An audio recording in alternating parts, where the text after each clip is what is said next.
This next question is from Robin, and the question is, I love your movie Blue Velvet. At what point during the development of the film did you decide to use the Roy Orbison tune In Dreams, and are you a longtime Roy Orbison fan?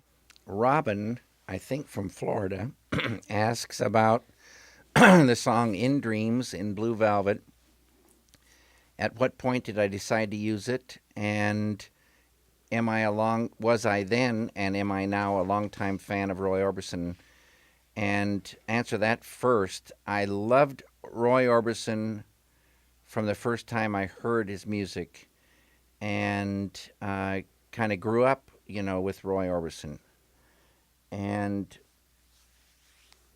I remember exactly when I decided to use In Dreams in Blue Velvet.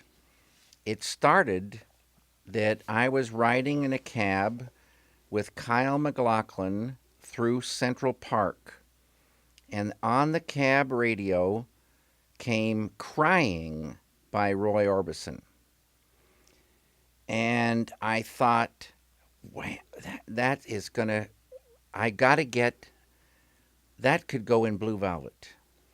And as soon as I got down to Wilmington, North Carolina, I got Roy's greatest hits.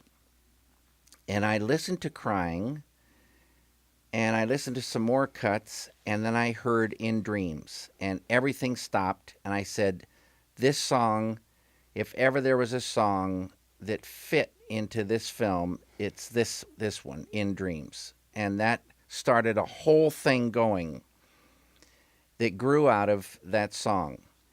And strangely enough, Crying came back again in Mulholland Drive.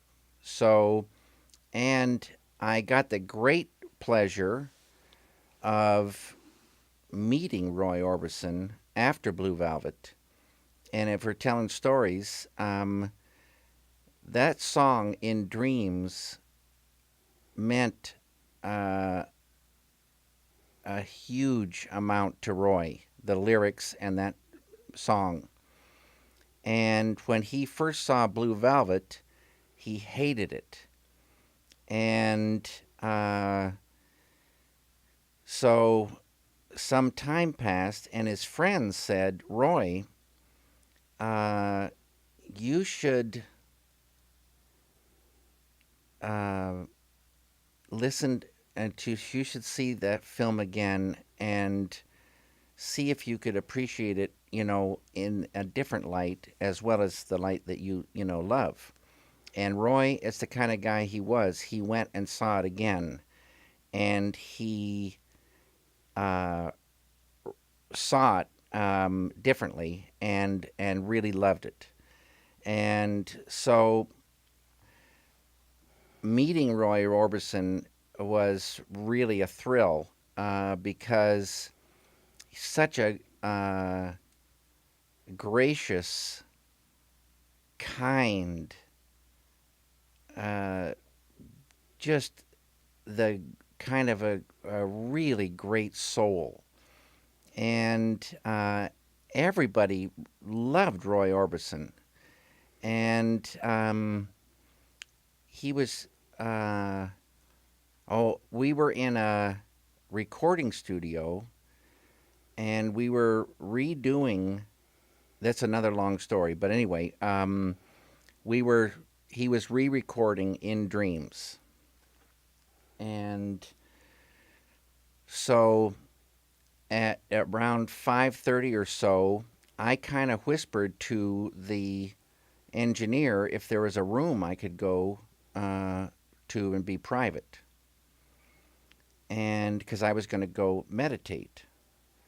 And the engineer says, sure, and was ready to take me to this room.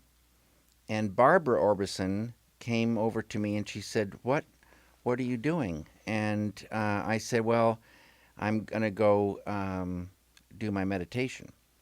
And she said, what type of meditation do you do? And I said, transcendental meditation. And she said, Roy and I do transcendental meditation. We're going with you. So I got to meditate with them, and I got to meditate with the great Roy Orbison.